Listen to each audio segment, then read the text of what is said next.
Hampir setiap jenis usaha atau kegiatan yang wajib UKL-UPL atau AMDAL menghasilkan air limbah. Air limbah yang dimaksud ini bukan hanya berasal dari proses produksi seperti yang ada di industri pengolahan makanan dan minuman atau industri tekstil, namun bisa juga dari kegiatan domestik karyawan sehari-hari yang menggunakan air di toilet, wastafel, dan sebagainya. Air limbah perlu diolah sehingga tidak mencemari lingkungan perairan atau mencemari tanah. Air limbah yang masuk ke badan air seperti sungai dapat membuat kualitas air sungai menurun sehingga mengganggu kehidupan biota air seperti ikan-ikan hingga plankton yang hidup di dalamnya.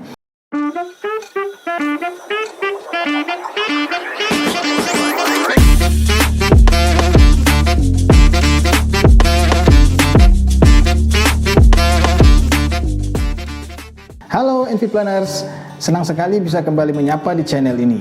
Oh ya, pada video kali ini saya akan membahas suatu topik yaitu persetujuan teknis atau praktek pemenuhan baku mutu air limbah.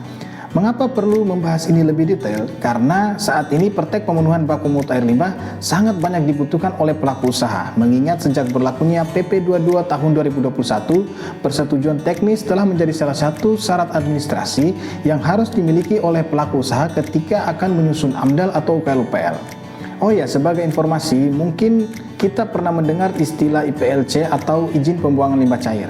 Nah, saat ini istilah IPLC sudah tidak digunakan lagi ya, karena telah berganti menjadi praktek pemenuhan baku mutu air limbah. Prosedur pengurusannya juga berbeda. Kalau dulu IPLC bukan menjadi syarat untuk memperoleh izin atau persetujuan lingkungan, sehingga bisa diurus saat kegiatan telah operasional atau saat ingin mengoperasikan IPAL. Sedangkan untuk praktek pemenuhan baku mutu air limbah, mekanismenya harus disusun di awal sebelum usaha atau kegiatan tersebut mendapatkan persetujuan lingkungan.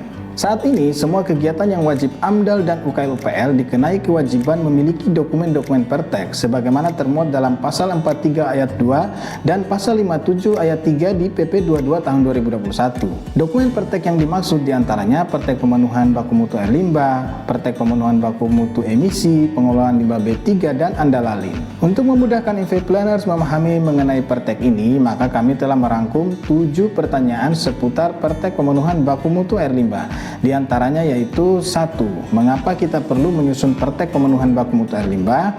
Yang kedua, kegiatan apa saja yang wajib menyusun praktek pemenuhan baku mutu air limbah? Yang ketiga, bagaimana tahapan untuk memperoleh persetujuan teknis pemenuhan baku mutu air limbah? Yang keempat, bagaimana tata cara penapisan mandiri dalam persetujuan teknis? Yang kelima, informasi apa saja yang harus termuat dalam dokumen persetujuan teknis? Yang keenam, bagaimana merencanakan pengelolaan air limbah? Yang ketujuh, bagaimana merencanakan pemantauan potensi pencemaran air limbah? Yuk kita bahas satu persatu. Sebagaimana sudah dijelaskan sebelumnya bahwa praktek pemenuhan baku mutu air limbah dibutuhkan karena menjadi salah satu persyaratan yang perlu dilengkapi saat mengajukan persetujuan lingkungan melalui skema UKL-UPL atau AMDAL. Hampir setiap jenis usaha atau kegiatan yang wajib UKL-UPL atau AMDAL menghasilkan air limbah. Air limbah yang dimaksud ini bukan hanya berasal dari proses produksi seperti yang ada di industri pengolahan makanan dan minuman atau industri tekstil, namun bisa juga dari kegiatan domestik karyawan sehari-hari yang menggunakan air di toilet, wastafel, dan sebagainya. Air limbah perlu diolah sehingga tidak mencemari lingkungan perairan atau mencemari tanah. Air limbah yang masuk ke badan air seperti sungai dapat membuat kualitas air sungai menurun sehingga mengganggu kehidupan biota air seperti ikan-ikan hingga plankton yang hidup di dalamnya. Air sungai yang tercemar juga akan mengganggu pemanfaatan untuk keperluan manusia seperti pengairan lahan pertanian dan untuk PDAM. Selain itu, air limbah yang diresapkan langsung ke tanah tanpa pengelolaan juga dapat mencemari air tanah sehingga akan mengganggu kesehatan manusia yang menggunakan air sumur di dekat peresapan limbah tersebut. Air limbah harus diolah. Cara pengolahannya yaitu dengan membuat fasilitas pengolahan air limbah atau yang disebut IPAL. Sangat banyak jenis dan tipe teknologi dalam IPAL yang tentunya disesuaikan dengan karakteristik air limbah yang dihasilkan.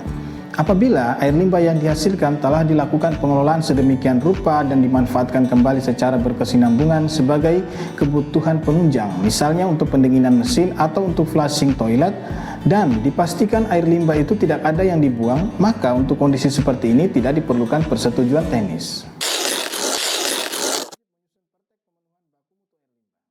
Dalam Permen LHK nomor 5 tahun 2021 pada pasal 1 disebutkan setiap usaha dan atau kegiatan wajib AMDAL atau UKL yang melakukan kegiatan pembuangan dan atau pemanfaatan air limbah wajib memiliki persetujuan teknis dan SLO. Kemudian pada pasal 2 dijelaskan kegiatan pembuangan dan pemanfaatan air limbah yang dimaksud meliputi 1. Pembuangan air limbah ke badan air permukaan. 2. Pembuangan air limbah ke formasi tertentu. 3. Pemanfaatan air limbah untuk aplikasi ke tanah. 4. Pemanfaatan air limbah ke formasi tertentu. Dan yang kelima, pembuangan air limbah ke laut. Oke, kita coba bahas masing-masing kegiatan tersebut. 1. Pembuangan air limbah ke badan air permukaan. Metode ini diperuntukkan bagi kegiatan yang berencana melakukan pembuangan air limbah ke badan air seperti sungai atau danau. Untuk diketahui bahwa saluran umum atau drainase atau selokan tidak termasuk kategori badan air permukaan, sehingga tidak diperkenankan membuang air limbah ke saluran umum, meskipun saluran umum tersebut juga akan mengarah ke sungai. Mengapa membuang air limbah di saluran umum tidak diperbolehkan meskipun alirannya akan menuju ke sungai? Hal ini karena di dalam regulasi memang belum mengakomodir untuk kondisi tersebut. Di samping itu juga, kegiatan yang membuang limbah pada saluran umum akan sangat sulit dipantau dampak pencemarannya pada sungai, dikarenakan ada aktivitas lain seperti rumah tangga, pertanian, peternakan, yang mungkin saja turut membuang air limbah di saluran tersebut. Atau mungkin juga bisa terkontaminasi dari limpasan air hujan yang masuk ke saluran umum tersebut. 2. Pembuangan air limbah ke formasi tertentu. Pembuangan air limbah ke formasi tertentu di sini maksudnya adalah membuang air limbah ke suatu formasi geologi tertentu yang spesifik atau pada area lahan tertentu tanpa ada tujuan untuk pemanfaatan. Contohnya, ada suatu kegiatan pertambangan yang ingin membuang air limbahnya ke lahan bekas penambangannya. Maka untuk menerapkan pembuangan air limbah dengan metode ini tentunya diperlukan kehati-hatian, penerapan teknologi yang mumpuni, serta pemantauan yang teliti dalam pengolahan air limbahnya, dikarenakan metode ini memiliki resiko yang cukup tinggi pada pencemaran air tanah. Yang ketiga, pemanfaatan air limbah untuk aplikasi ke tanah. Pemanfaatan air limbah untuk aplikasi ke tanah di sini maksudnya adalah air limbah yang telah diolah akan dilakukan pemanfaatan untuk keperluan utilitas seperti penyiraman tanaman, penyiraman debu, dan pencucian peralatan. Pemanfaatan air limbah dengan cara seperti ini banyak dipilih oleh pelaku usaha sebagai opsi pengelolaan dan pemanfaatan air limbahnya, dikarenakan dapat memberikan manfaat ekonomis dengan adanya penghematan penggunaan air dari sumur atau PDAM. Selain itu juga memiliki manfaat ekologis karena dapat menyuburkan tanaman dan menambah imbuhan air tanah, karena air dari penyiraman tanaman tentunya akan kembali meresap ke dalam tanah. 4. Pemanfaatan air limbah ke formasi tertentu. Pemanfaatan air limbah untuk aplikasi ke formasi tertentu dimaksudkan untuk tujuan aplikasi yang spesifik. Misalnya akan dimanfaatkan untuk menahan intrusi air laut di daerah pesisir, sebagai imbuhan air tanah melalui proses injeksi, diresapkan ke formasi geologi tertentu, atau diresapkan ke permukaan tanah, misalnya melalui sumur resapan. Yang kelima, pembuangan air limbah ke laut. Kegiatan pembuangan air limbah ke laut ini biasanya bagi kegiatan yang berada di areal pesisir atau berada di lepas pantai, sehingga opsi pembuangan air limbah yang paling memungkinkan adalah membuang limbahnya ke laut. Untuk itu, maka air limbah haruslah dilakukan pengelolaan di unit IPAL atau pengelolaan lainnya, sehingga dapat memenuhi baku mutu yang diperbolehkan untuk melepaskan air limbah ke laut, sehingga tidak sampai memberi dampak negatif pada biota laut. Oke, itulah tadi 5 metode pembuangan dan pemanfaatan air limbah yang sudah diatur dalam regulasi. Jadi bagi pelaku usaha tinggal memilih salah satu dari 5 metode tersebut yang tentunya perlu disesuaikan dengan jenis kegiatan dan lokasi kegiatannya.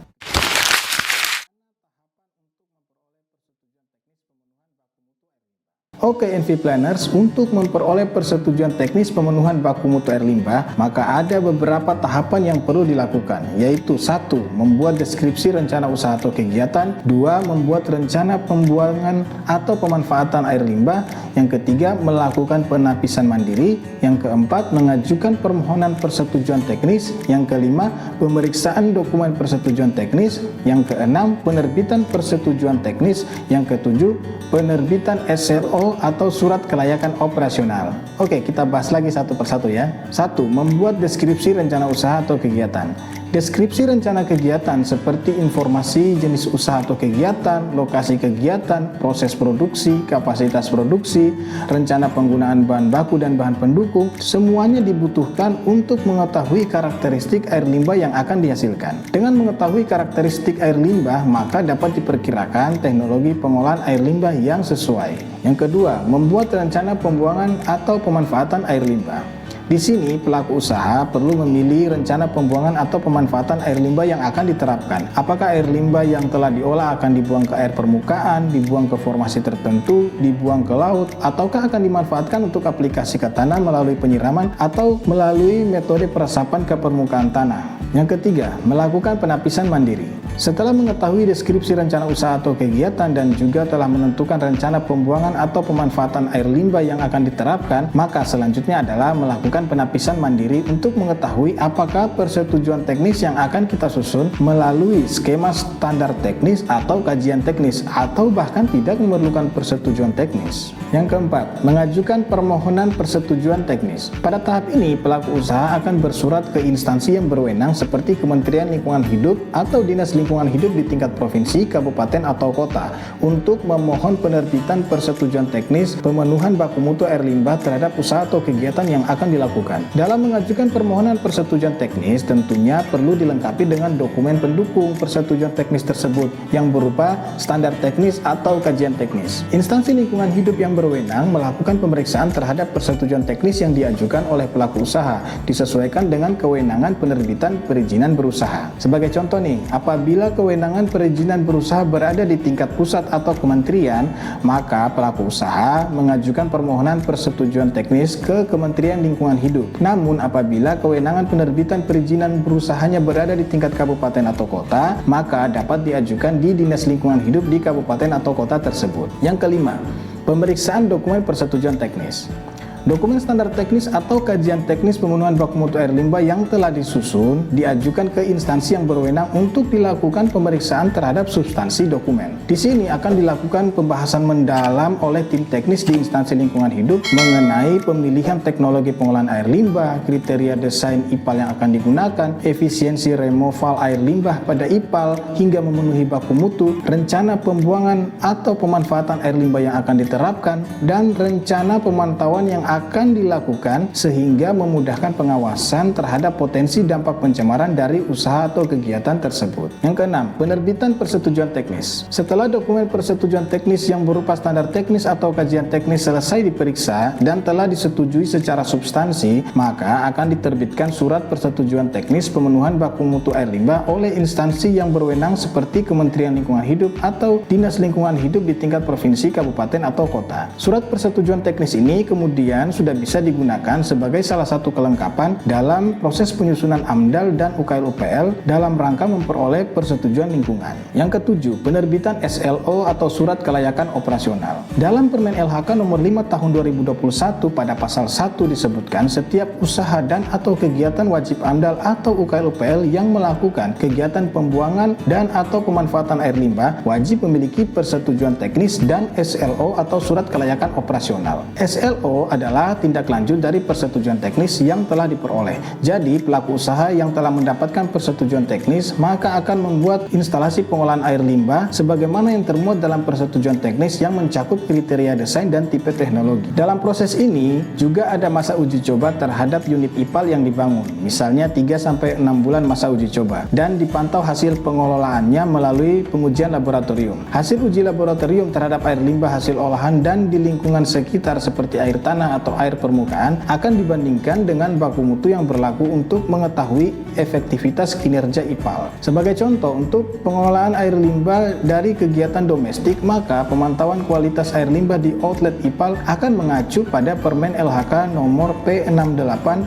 Men LHK Setjenkum 18/2016 tentang baku mutu air limbah domestik. Kemudian untuk aktivitas pembuangan air limbah ke badan air permukaan seperti sungai, maka hasil pemantauan kualitas air limbah di sungai harus memenuhi baku mutu sesuai lampiran 6 PP 22 tahun 2021 tentang baku mutu air sungai dan sejenisnya. Untuk kondisi sungai yang belum ditetapkan kelasnya, maka mengacu pada baku mutu air kelas 2. Baku mutu yang digunakan sebagai acuan ini tentunya akan menyesuaikan dengan karakteristik air limbah yang dihasilkan dan juga baku mutu pada lingkungan penerima air limbah tersebut. Apabila selama masa uji coba yang ditetapkan dalam persetujuan teknis, misalnya 3 atau 6 bulan setelah IPAL beroperasi, dan selama masa uji coba tersebut hasil uji pada kualitas outlet air limbah dan kualitas lingkungan penerimanya seperti kualitas air tanah dan kualitas air sungai juga memenuhi baku mutu yang ditentukan, maka dapat dikatakan IPAL yang telah dibangun telah efektif dalam mengolah air limbah sehingga dapat langsung diajukan permohonan untuk penerbitan SLO ke instansi lingkungan hidup yang berwenang. Perlu diingat ya bahwa proses pengambilan sampel dan pengujian kualitas air limbah, kualitas air tanah dan kualitas air sungai haruslah dilakukan oleh petugas laboratorium yang bersertifikat dan pengujiannya juga dilakukan di laboratorium legal dan terakreditasi. Seperti yang sudah kita bahas sebelumnya, dalam pengajuan persetujuan teknis pemenuhan baku mutu air limbah dapat dilakukan dengan skema standar teknis atau kajian teknis. Untuk mengetahuinya diperlukan proses penapisan mandiri. Langkah-langkah penapisan sudah dijelaskan secara detail dalam Permen LHK nomor 5 tahun 2021, yaitu pada lampiran 1 tentang tata cara penapisan secara mandiri. Dalam aturan tersebut, langkah-langkah penapisan dijelaskan dalam bentuk diagram alir untuk menentukan keputusan apakah wajib menyusun standar teknis ataukah kajian teknis, atau bahkan tidak diperlukan persetujuan teknis. Tentu ini perlu disesuaikan dengan deskripsi kegiatan dan rencana pengolahan air limbah yang akan dilakukan. Penapisan mandiri dilakukan untuk 5 opsi atau metode pembuangan atau pemanfaatan air limbah yang sudah kita jelaskan sebelumnya, yaitu 1. Kegiatan pembuangan air limbah ke badan air permukaan, 2. Kegiatan pembuangan air limbah ke formasi tertentu, 3. Kegiatan pemanfaatan air limbah untuk aplikasi ke tanah, 4. Kegiatan pemanfaatan air limbah untuk aplikasi ke formasi tertentu, dan yang kelima, kegiatan pembuangan air limbah ke laut. Di sini sebagai latihan saja, saya akan memberikan satu contoh langkah-langkah melakukan penapisan mandiri. Saya akan contohkan untuk kegiatan pembuangan air limbah ke badan air permukaan. Untuk memulai proses penapisan mandiri, maka sesuai diagram alir yang disajikan, kita mulai dengan beberapa pertanyaan, yaitu pertanyaan 1. Apakah daftar usaha atau kegiatan termasuk dalam potensi pencemar tinggi? Bila ya, maka pelaku usaha wajib menyusun kajian teknis. Bila tidak, maka dilanjutkan pertanyaan kedua. Yang termasuk dalam jenis usaha atau kegiatan berpotensi pencemar tinggi dapat dilihat pada tabel di lampiran 1 Permen LHK nomor 5 tahun 2021 pada halaman 35 sampai 57. Kita tinggal mencocokkan saja apabila jenis usaha yang akan kita buat termasuk dalam tabel tersebut, maka secara otomatis wajib menyusun kajian teknis. Pertanyaan 2. Apakah pengolahan air limbah bagi usaha atau kegiatan tersebut sudah ditetapkan standar teknologinya? Bila ya, maka pelaku usaha menyusun standar teknis. Bila tidak, maka masuk ke pertanyaan 3. Standar teknologi yang dimaksud misalnya sudah memiliki acuan teknologi pengelolaan yang sudah banyak diterapkan untuk limbah sejenis. Misalnya, untuk pengolahan air limbah domestik sudah ada contoh standar teknologinya yang umum diterapkan, yaitu menggunakan IPAL biofilter. Pertanyaan 3. Apakah air limbah akan dibuang ke badan air permukaan? Bila ya, maka langsung masuk ke pertanyaan 4. Bila tidak, maka pelaku usaha tidak wajib menyusun persetujuan teknis dengan ketentuan bahwa air limbah akan diolah di IPAL terpadu, baik melalui saluran penghubung ataukah melalui pengangkutan dengan jasa transporter. Hal ini biasanya berlaku bagi lokasi kegiatan yang sudah terhubung dengan jaringan IPAL komunal atau memilih bekerja sama dengan jasa pengangkut limbah yang akan membawa air limbah dan lumpur ke lokasi pengolahan yang sudah tersedia, misalnya IPLT yang dikelola skala kabupaten atau kota.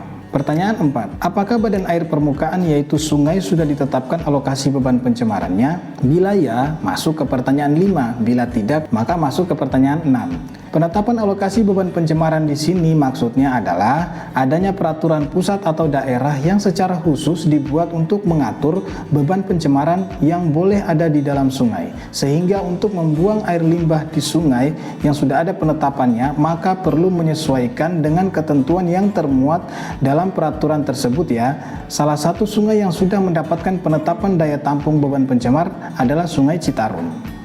Pertanyaan 5. Apakah alokasi beban pencemaran pada badan air atau sungai penerimanya sudah terlampaui? Bila ya, maka pelaku usaha wajib membuat kajian pemanfaatan air limbah atau kajian alternatif kompensasi dalam upaya penurunan beban pencemaran air pada sektor lain. Bila tidak, maka masuk ke pertanyaan 6. Seperti sudah dijelaskan sebelumnya, untuk sungai yang sudah ada penetapan beban pencemarnya melalui Perda, maka sebelum melakukan pembuangan air limbah di sungai tersebut harus diketahui dulu daya tampung beban cemar yang ada di sungai melalui proses pengujian. Ini akan menjadi data rona awal untuk menilai kondisi sungai penerima air limbah tersebut. Apabila hasil pengujian dan perhitungan ternyata daya tampung beban cemar di sungai pada rona awal sudah terlampaui, artinya kita tidak boleh lagi menambah beban pada sungai tersebut. Sehingga bisa dipilih opsi untuk tidak membuang air limbah ke sungai dan diganti dengan metode pemanfaatan air limbah, misalnya untuk penyiraman tanaman atau diresapkan ke tanah, atau bisa juga dengan mengajukan kompensasi lingkungan. Di sini akan dibuat kajian alternatif kompensasi dan biasanya akan dikonsultasikan terlebih dahulu ke instansi lingkungan hidup yang berwenang terkait kompensasi apa yang akan dikenakan kepada pelaku usaha jika tetap ingin membuang limbah pada sungai yang sudah terlampaui beban cemarnya. Pertanyaan 6. Apakah baku mutu air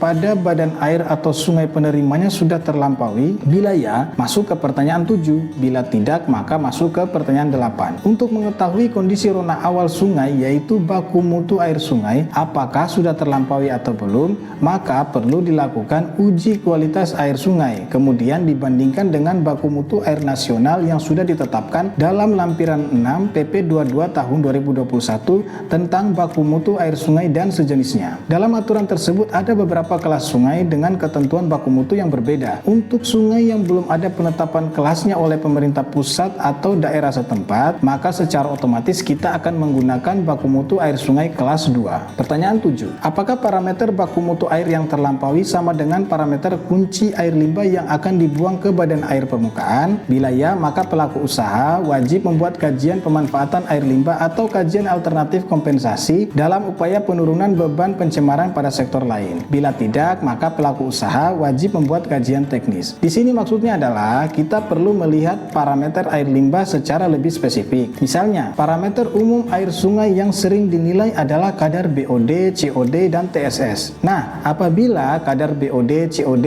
dan TSS di sungai atau salah satunya saja sudah terlampaui, maka kita perlu cocokkan dengan karakteristik air limbah yang kita hasilkan. Apakah juga menggunakan parameter yang sama seperti BOD, COD, dan TSS? Jika ya, maka tentunya air limbah kita akan menambah beban cemar pada salah satu parameter tersebut. Pertanyaan 8. Apakah usaha atau kegiatan sudah ada baku mutu air limbah spesifik yang ditetapkan oleh Menteri? Bila ya, maka pelaku usaha membuat standar teknis sesuai baku mutu air limbah spesifik. Bila tidak, maka pelaku usaha dapat menyusun standar teknis dengan baku mutu air limbah umum atau menyusun kajian teknis untuk menentukan baku mutu air limbah spesifik sesuai karakteristik air limbahnya. Jadi, di sini kita perlu melihat apakah jenis usaha atau kegiatan kita sudah ada penetapan baku mutu air limbahnya secara spesifik oleh Menteri. Jadi, perlu mengecek dulu ya, apakah sudah ada peraturan Menteri yang spesifik mengatur kadar air limbah buangan untuk jenis usaha kita.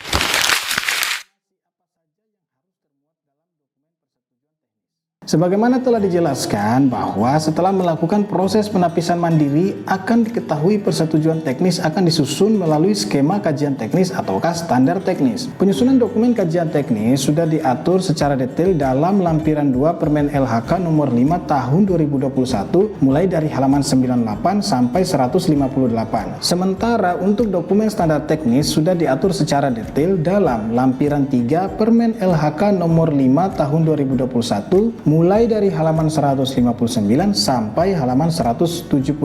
Aturan tersebut berisi penjelasan mengenai tata cara penyusunan kajian teknis dan standar teknis, serta memuat informasi teknis apa saja yang harus dituliskan dalam dokumen kajian teknis atau dokumen standar teknis yang sedang kita susun. Mungkin akan terlalu panjang jika saya harus menjelaskan semua muatan teknis dalam dokumen kajian teknis atau standar teknis pada setiap kegiatan pembuangan atau pemanfaatan air limbah. Untuk itu, sebagai gambaran saja, di sini saya akan memberikan salah satu contoh, yaitu format penyusunan dokumen kajian teknis atau standar teknis untuk kegiatan pembuangan air limbah ke badan air permukaan, sehingga dapat dilihat apa saja perbedaan muatan informasi dari kedua jenis dokumen tersebut. Di sini saya sajikan tabel perbandingan muatan dokumen kajian teknis dan standar teknis pemenuhan baku mutu air limbah untuk kegiatan pembuangan air limbah ke badan air permukaan. Dari tabel dapat dilihat secara umum baik itu dokumen kajian teknis atau standar teknis terdiri dari 3 bagian utama, yaitu bagian 1 standar teknis pemenuhan baku mutu air limbah, bagian 2 standar kompetensi sumber daya manusia, dan bagian 3 sistem manajemen lingkungan. Dari tabel juga dapat dilihat untuk muatan dokumen standar teknis lebih sederhana daripada kajian teknis ya, karena pada bagian 1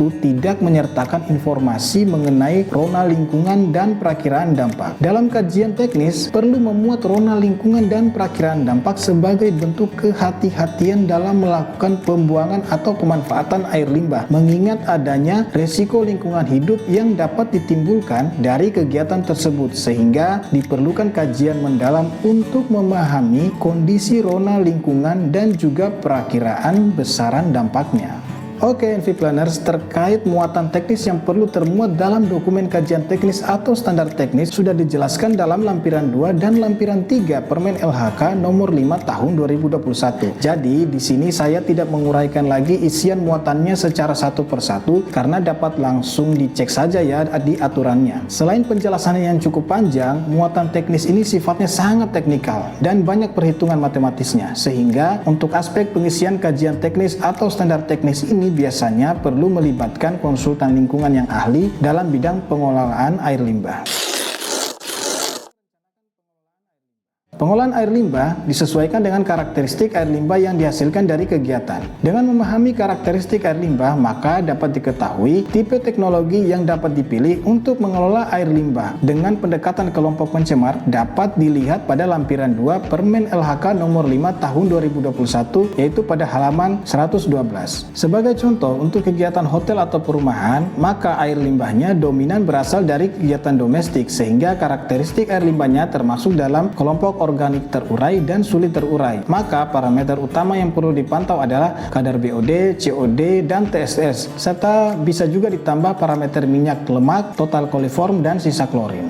Teknologi yang biasa diterapkan untuk mengelola air limbah domestik dari kegiatan perhotelan misalnya adalah menggunakan IPAL biofilter yang dilengkapi dengan bak grease trap sebagai unit penangkap minyak dan lemak, dan dapat juga dilengkapi unit pengendapan awal. IPAL biofilter umumnya terdiri dari 4 sekat pengelolaan, yaitu bak pertama berfungsi sebagai proses sedimentasi untuk mengendapkan sementara air limbah sehingga padatan atau lumpur dapat tertahan sebelum masuk ke bak pengelolaan. Bak kedua berfungsi sebagai pengolahan secara anaerob yang berisi media filter sebagai tempat hidupnya bakteri. Bak ketiga berfungsi sebagai pengolahan secara aerob yang berisi media filter namun diberikan suplai oksigen. Bak keempat berfungsi sebagai bak pengendapan air dan juga untuk proses klorinasi melalui pemberian kaporit. Contoh lainnya misalnya untuk kegiatan pertambangan terbuka seperti pertambangan nikel. Karakteristik air limbahnya lebih didominasi oleh kandungan padatan tersuspensi atau TSS yang membuat air terlihat lebih keruh. Untuk itu diperlukan upaya teknis dalam mengatasi hal ini. Teknologi yang biasa diterapkan adalah dengan membuat beberapa unit kolam pengendapan atau settling pond. Setelah kadar TSS jauh menurun dan dari hasil uji lab telah memenuhi baku mutu, barulah air limbah tersebut boleh dilepaskan ke badan air seperti sungai atau laut. Selanjutnya, untuk pengolahan air limbah dari kegiatan industri dengan penggunaan bahan baku yang spesifik dalam proses produksinya, maka teknologi pengolahan air limbahnya harus dapat disesuaikan dengan parameter pencemarnya, termasuk apabila terdapat kandungan parameter logam berat di dalam air limbahnya, sehingga diperlukan teknologi khusus yang mampu mendegradasi kadar logam berat dalam air limbah hingga memenuhi baku mutu yang ditetapkan. Secara lebih detail mengenai penentuan teknologi pengelolaan air limbah yang sesuai untuk mengolah air limbah yang spesifik, misal limbah yang memiliki kandungan logam berat, maka pelaku usaha dapat langsung berkonsultasi dengan konsultan IPAL atau akademisi yang ahli dalam bidang pengelolaan air limbah.